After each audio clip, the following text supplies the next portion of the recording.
আম্মা একবার খুব অসুস্থ হয়ে গিয়েছিলেন। সেই সময় একটি হসপিটালে অ্যাম্বুলেন্স চাওয়া হয়েছিল, তারা অ্যাম্বুলেন্সটি দেয় নাই সেদিন। এখন আজকে এই মুহূর্তে বিএনপি দেশ পরিচালনার দায়িত্বে আছে, I am the prime minister. আমি চাইলে ব্যক্তিগত আক্রোশ থেকে হয়তো আমি প্রতিশোধ নিতে পারি, তাতে বেনিফিটটা কি হবে বলতে পারেন? বিগত এক যুগ সম্পর্কে আমার উপর দিয়ে কি গিয়েছে, আমার পরিবারের সাথে কি হয়েছে, কম বেশি একটা ধারণা আপনাদের আছে। আমি কয়েকদিন আগে বাংলাদেশে বেশ কিছু সাংবাদিক ভাইদের সাথে আমি কথা বলছিলাম। সেখানে আমি একটা কথা বলেছিলাম, সেখানে ওনাদের সকলের সামনে আমি একটি কথা বলেছিলাম। দেখুন, বিশেষ করে 1/11-এর পরে এবং তারপরেও বিভিন্ন সময় কতগুলো ঘটনা ঘটেছিল আমার সাথে, কতগুলো ঘটনা ঘটেছে আমার মায়ের সাথে, কতগুলো ঘটনা ঘটেছে আমার বাবা ভাইয়ের সাথে, বিভিন্ন ঘটনা ঘটেছে। আপনাদের হয়তো ভুলে গেছেন, সেই সময় হয়তো অনেকেই দেখেছেন, বাট এখন ভুলে গেছেন। আম্মা একবার না ভুলে গেছেন, যেটা আমি বলবো ভুলে গেছেন, ভুলাটাই স্বাভাবিক। সেটা হচ্ছে, আম্মা একবার খুব অসুস্থ হয়ে গিয়েছিলেন। সেই সময় একটি হসপিটালে অ্যাম্বুলেন্স চাওয়া হয়েছিল, তারা অ্যাম্বুলেন্সটি দেয় নাই সেদিন। ঠিক আছে, এখন এক মিনিট, আমি যেটা বলতে চাইছি দয়া করে একটু শুনুন। তারা সেটি দেয়নি অ্যাম্বুলেন্সটি। এখন আজকে এই মুহূর্তে বিএনপি দেশ পরিচালনার দায়িত্বে আছে, I am the prime minister. আমি চাইলে ব্যক্তিগত আক্রোশ থেকে হয়তো আমি প্রতিশোধ নিতে পারি, কিন্তু আমি যদি নেই তাতে বেনিফিটটা কি হবে বলতে পারেন? কোনো বেনিফিট হবে কারো?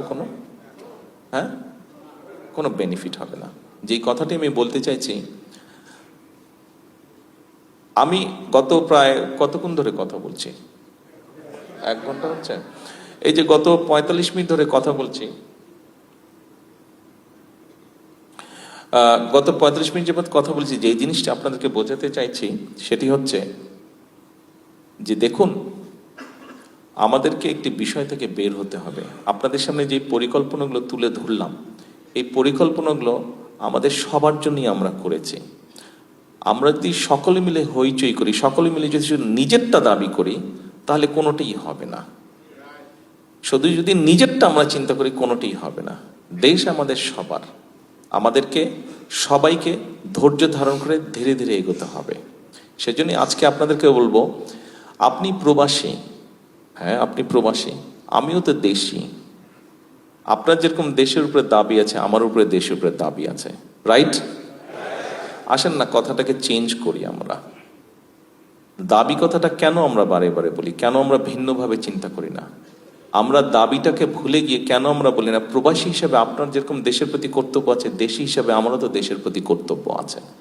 আসুন না আজকে আমরা আমাদের কি দাবি আছে সেটা থেকে বেরিয়ে এসে আমরা চিন্তা করি আমাদের কি কর্তব্য আছে দেশের প্রতি, what we can do for the country.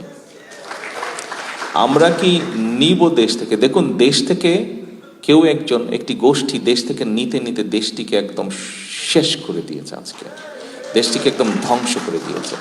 ঠিক আছে,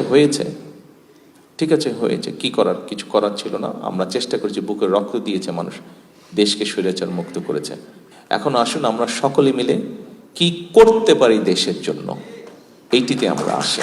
প্রিয় প্রবাসী ভাই বোনেরা, আপনাদের সকলের কাছে দেশবাসীর পক্ষ থেকে এবং আপনাদের পক্ষ থেকে দেশবাসীর প্রতি একটি কথা রাখলাম, আসুন আজকে থেকে আমরা চিন্তা করি আমরা কি করতে পারি দেশের জন্য। দেশের জন্য আমরা কি করতে পারি, এটি হোক আমাদের আজকের চিন্তা। আপনাদের কাছে এই আশা রেখে, এই চাওয়া রেখে আমার বক্তব্য আজকে শেষ করছি। সকলে ইনশাল্লাহ সুস্থ থাকবেন, ভালো থাকবেন। আসসালামু আলাইকুম।